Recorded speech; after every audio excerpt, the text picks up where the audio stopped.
বন্ধুরা, যে ব্যক্তি চুপ থাকার অভ্যাসে ভুগছে, কম কথা বলার অভ্যাসে ভুগছে, প্রতিক্রিয়া না দেখানোর অভ্যাসে ভুগছে, নিজেকে নিয়ন্ত্রণ করার অভ্যাসে ভুগছে, সেই ব্যক্তি খুব উচ্চমানের জীবনযাপন করে। সে অনেক ঝামেলা ও সমস্যা থেকে মুক্ত থাকে, সর্বদা তার পথে এগিয়ে যায় এবং সুখী ও শক্তিশালী থাকে। মানুষ তার কোনো ক্ষতি করতে পারবে না। আজ আমি তোমাদের এমন কিছু পদ্ধতি বলবো যার মাধ্যমে তোমরা তোমাদের মনকে নিয়ন্ত্রণ করতে পারো। তুমি এটা করতে পারবে যাতে তুমি খুব বেশি প্রতিক্রিয়া না দেখাও, চুপ থাকো, অপ্রয়োজনীয় তর্ক বিতর্কে জড়াও না, ভুল মানুষের সাথে জড়াও না হোক, তোমার পথে এগিয়ে যাও। যদি কারোর সাথে তোমার তর্ক হয়ে থাকে তাহলে সেই ব্যক্তি ভুল কথা বলছে, সে বোকা বোকা কথা বলছে, বাজে কথা বলছে। হঠাৎ আমাদের মন অস্থির হয়ে ওঠে। সে কিভাবে সাহস করে বলতে পারে আমি তাকে ছেড়ে যাব না, আর আমরা তার স্তরে নেমে তার ভঙ্গিতে কথা বলতে শুরু করি এবং সে নিজেকে আরও এক স্তরে নামিয়ে দেয়। তারপর আমরা সেখানে পৌঁছাই এবং এটি আরও নিচে নেমে যায়, কারণ এর কোনো স্তর নেই। আর শেষ পর্যন্ত যখন আমরা খুব নিচে নেমে যাই তখন শেষ পর্যন্ত আমাদের পরাজয় মেনে নিতে হয়। তো বন্ধুরা, প্রথমে ভাবো, যদি আমি এই ব্যক্তির সাথে ঝগড়া করি তাহলে ফলাফল কি হবে? তার চিন্তাভাবনার কোনো স্তর নেই, সে যত খুশি নিচে নামতে পারে। আমার আত্মসম্মান আছে, আমার মর্যাদা আছে, আমার একটা স্তর আছে, এটা ক্লাসিক, আমাকে এটা বজায় রাখতে হবে এবং এমন পরিস্থিতিতে পৌঁছাতে হবে না যেখানে আমি নিজেকে বিব্রত করি। আমি তর্ক বন্ধ করতে চাই। তোমার প্রিয়জনদের মূল্য দাও, তাদের সম্মান করো। বন্ধুবান্ধব, পরিবারের অনেক সদস্য আছে, তাদের মানুষকে কটূক্তি করার একটা শখ আছে। সকালে ঘুম থেকে ওঠার সাথে সাথেই নিঃশ্বাস নেওয়ার আগে তাদের মুখ থেকে কিছু কটূক্তি বেরিয়ে আসে। যতক্ষণ না তারা কারো অনুভূতিতে আঘাত দেয় ততক্ষণ না তারা তৃপ্তি পায় না, দিনটি সম্পূর্ণ হয় না এবং তারা এটিই চায় যে তার 4টি শব্দ বলা উচিত। ঈশ্বর তাকে একটি জিহ্বা দিয়েছেন, তুমি যত ইচ্ছা বলতে পারো। তার 4টি শব্দ যে কোনো মানুষকে ভেঙে ফেলতে পারে। তার কোনো বন্দুক বা ক্ষেপণাস্ত্রের প্রয়োজন নেই।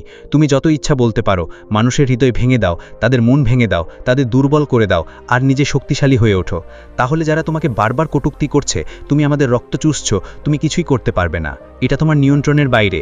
तू किसी काम का नहीं है, तू ये सही से नहीं कर पा रहा। जैसे ही लोग आपको ताने देने लगे ना, अपने कान, आंख और मन को वहां से हटाकर उनके मुंह से और अपने कान से हटाकर अपने लक्ष्य की तरफ मोड़ लो। তুমি কোনো কাজে আসছো না, তুমি এটা ঠিকমতো করতে পারছো না। মানুষ যখনই তোমাকে কটূক্তি করতে শুরু করবে তখনই তোমার কান, চোখ এবং মন সেখান থেকে সরিয়ে ফেলো এবং তাদের মুখ এবং কান থেকে দূরে রেখে তোমার লক্ষ্যের দিকে ঘুরিয়ে দাও। তোমার দৃষ্টিভঙ্গির দিকে মুখ ফেরাও। জীবনে যেখানে পৌঁছাতে চাও, তোমার দৃষ্টি যাই হোক না কেন, আমাকে সেখানে নিয়ে যাও। এইটাই আমার গন্তব্য। এই অগভীর মানুষটি আমার গন্তব্য নয়। আজ আমি তার প্রতি প্রতিক্রিয়া জানাবো। আমি বিভ্রান্ত হব, আমি বিরক্ত হব, আমি ভেঙে পড়ব। যদি আমি তার কথা মেনে নিই তাহলে কার ক্ষতি হবে? এটা তার সমস্যা নয়, এটা শুধু আমার ক্ষতি। আমি নিজের ক্ষতি করতে চাই না। তাকে কথা বলতে দিন, তার যত ইচ্ছা বলার স্বাধীনতা আছে। সে যা বলে তাতে আমি প্রভাবিত হব কেন?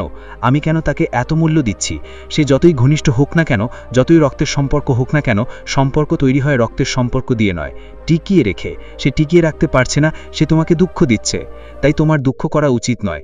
সেখান থেকে মনোযোগ সরিয়ে নেওয়া উচিত। তোমার মন জড়ো করা উচিত এবং ভাবা উচিত যে আমি কোথায় পৌঁছাতে চাই, আমার লক্ষ্য কোথায়, সেই পাখির আগুন কোথায়, আমাকে তীর ছুড়তে হবে। আর তোমার কাজে ব্যস্ত থাকো। তোমার সাফল্য, তোমার বৃদ্ধি, তোমার অর্জনই হবে তাদের সবচেয়ে বড় উত্তর। তারা ভেঙে পড়বে, তারা ভেঙে পড়বে, তারা আর কিছু চায় না। বন্ধুরা, এই সবই কেবল ধ্বংস।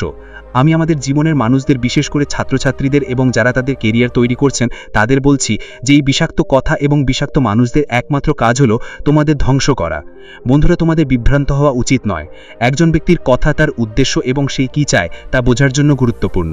তাদের গোপন কথা জানা, তাদের মনোবিজ্ঞান বোঝা, তাদের কথোপকথনের অর্থ বোঝা, স্পষ্টতা আনা, তাদের মন পরিষ্কার করা যাতে তারা ভালো বোধ করে, তাদের চোখে সম্মান অর্জনের জন্য, এই সমস্ত কিছুর জন্য যে কোনো ব্যক্তির কথা সঠিক এবং সম্পূর্ণরূপে শোনা গুরুত্বপূর্ণ। কোনো বাধা না দিয়ে, কোনো বাধা না দিয়ে, কোনো বাধার মধ্যে না গিয়ে একটা ছোট্ট কাজ আর অসংখ্য বেশি সুবিধা। এটা এমনই, যদি তুমি 1 টাকা নিবেশ করে 100 টাকা পাও তাহলে এমন ব্যবসা কে না করতে চাইবে? তোমাকে শুধু একটু আত্মনিয়ন্ত্রণ আনতে হবে। তাই যত বেশি আপনি মানুষের কথা শুনবেন তত বেশি আপনি তাদের বুঝতে পারবেন এবং তত বেশি আপনি তাদের কাজে লাগাতে পারবেন। আমি নেতিবাচক অর্থে ম্যানিপুলেশন বলছি না। আপনার ইচ্ছা অনুযায়ী কাজ সম্পন্ন করার জন্য তাদের বোঝানো খুবই গুরুত্বপূর্ণ, আর তাদের চোখে সম্মান অর্জনের জন্য বন্ধুত্ব করা খুবই গুরুত্বপূর্ণ। তাই শপথ নাও যে আমি যতটা সম্ভব অন্যের কথা শুনব এবং তারপরেই আমি কথা বলবো, আমার কথা বলবো। আমি এমন কিছু বলবো যা বোঝা এবং ভেবে দেখা হবে। বন্ধুরা, যখন কেউ বিপরীত কথা বলবে, যখন কেউ বোকা বোকা কথা বলে, তখন আমাদের ইন্দ্রিয়গুলি আমাদের মনে একটি বার্তা পাঠায় এবং আমাদের মন অস্থির হয়ে ওঠে। সে ভেঙে পড়ে, ছিন্ন ভিন্ন হয়ে যায়, কেঁপে ওঠে এবং মনে হয় যে তাকে উত্তর দিতে হবে। সেই সময় তোমার মনকে শান্ত করতে হবে, নিজের সাথে কথা বলে, মনে মনে কথা বলে তুমি এটা কিভাবে করবে। এই সময় বুদ্ধিমত্তা হলো আমি চুপ থাকি এবং উত্তর না দেই। আমি একজন শান্ত মানুষ এবং এটাই সঠিক উপায়। মহিষ পালন করে কোনো লাভ নেই, শুধু ক্ষতি আছে। আমাকে আমার বুদ্ধিমত্তা এবং প্রজ্ঞা দেখাতে হবে। শিশু সুলভ আচরণ না করার এটাই আমার পরীক্ষা। আমি বুদ্ধিমত্তার পরীক্ষায় উত্তীর্ণ হবও। নিজের সাথে এভাবে কথা বলো, অন্যজন মিষ্টি কথা বলতে থাকবে, এতে তোমার কোনো লাভ হবে না। আশেপাশে পরিবারের কেউ থাকতে পারে, তারা তোমাকে খুশি দেখতে পারে না। সম্পর্কটা এমন যে তারা চায় তুমি দুঃখী হও, তবেই তারা খুশি হবে। এটা তাদের ভ্রম, তাদের চিন্তাভাবনা। এটা খুব খারাপ। কিন্তু একটা উপায় আছে, তারা তোমাকে অপমান করার, বাধা দেওয়ার, অপমান করার সুযোগ খুঁজবে। তুমি একটা উত্তর দেবে, ওরা দুটো দেবে। তুমি দুটো দেবে, ওরা তিনটে দেবে। আমি জানি না তুমি কি বলছো। তারা এটি রেকর্ড করবে, চারজনকে শোনাবে এবং তোমাকে ভুল প্রমাণ করবে। তারা নিজেদের এতটাই অসহায়, এতটাই সমস্যাগ্রস্ত দেখাবে যে পুরো বিশ্ব তোমাকে বিচার করতে পারে। বন্ধুরা, তুমিও হয়তো অপরাধ বোধ করতে পারো। এই ধরনের লোকদের সাথে মোকাবিলা করার সবচেয়ে ভালো উপায় হলো তাদের অসহায় হিসেবে বিবেচনা করা এবং শুধুমাত্র প্রয়োজনীয় এবং গুরুত্বপূর্ণ বিষয় নিয়ে কথা বলা। আছে, তোমাকে তাকে সম্মানের সাথে অভ্যর্থনা জানাতে হবে। শুধু অপ্রয়োজনীয় কথা বলো না। সে কিছু বলছে, হেসে ওখান থেকে চলে যাও। সে তোমাকে থামিয়ে বলছে, হাসো আর শুনতে থাকো। কথাগুলো তোমার কানে পৌঁছানো উচিত, হৃদয় নয়, কারণ এগুলোর কোনো মর্যাদা নেই। যদি কেউ তোমার চোখের সামনে রাস্তায় হাঁটতে হাঁটতে কিছু বলতে শুরু করে, তাহলে তার মূল্য কি? সেই ব্যক্তিকে এভাবে বুঝুন, সে বলছে সে তার ক্যালোরি কমিয়ে দিচ্ছে, সে তার শক্তি কমিয়ে দিচ্ছে, সে ক্লান্ত হয়ে পড়ছে। ওরা তোমার গলা চেপে চেঁচাচ্ছে, ওদের এটা করতে দাও, হাসো। ওদের জন্য এর চেয়ে বড় অপমান আর কিচ্ছু হবে না। আর তোমার কাজে মনোযোগ দাও, তোমার জীবনে সুখী থাকো। ওদের তোমাকে কষ্ট দেওয়ার অধিকার দিও না। এই ধরনের লোকদের সাথে মোকাবিলা করার এর চেয়ে ভালো উপায় আর নেই। আপনি যতই তর্ক করুন না কেন, তারা আপনাকে ভুল প্রমাণ করবে, কারণ এটি তাদের কাজ। সারাদিন তাদের মন এই সব নিয়ে ব্যস্ত থাকে।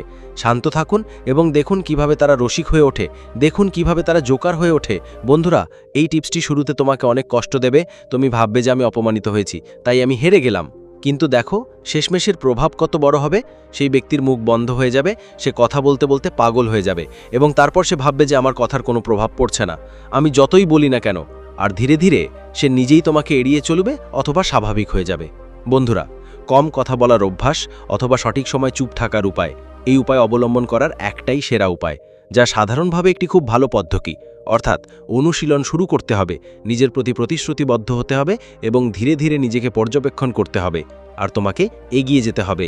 যত বেশি অনুশীলন করবে, তত বেশি তুমি এতে অভ্যস্ত হয়ে যাবে।